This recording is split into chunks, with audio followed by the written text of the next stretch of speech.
ঈদের সকালের ভালোবাসা। সকালবেলা সূর্যের আলো আস্তে আস্তে ছুঁয়ে যাচ্ছে ঘরটাকে। বাইরে পাখির ডাক, বাচ্চাদের হাসি, কিন্তু ঘরের ভেতর এক পরিবার চুপচাপ বসে আছে। মনটা ভারী। ঈদ এসেছে, কিন্তু তাদের ঘরে যেন উৎসব ঢুকতেই পারছে না। বাইরে প্রতিবেশীরা ঈদের আনন্দে গরু সাজাচ্ছে।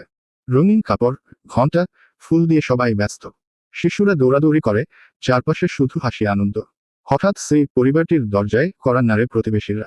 হাসি মুখে বলে, চলো, একসাথে ঈদ করি। পরিবারটি চমকে ওঠে, ধীরে ধীরে দরজা খুলে দাঁড়িয়ে যায় তাদের পাশে। সবাই মিলে ঈদের নামাজে যায়। সাদা টুপি, রঙিন জামা, ছোট ছোট মুখে খুশির ঝলক। একসাথে নামাজে মাথা নত করে তারা খুঁজে পায় শান্তি আর ভালোবাসা। নামাজ শেষে সবাই মিলে কোরবানি করে।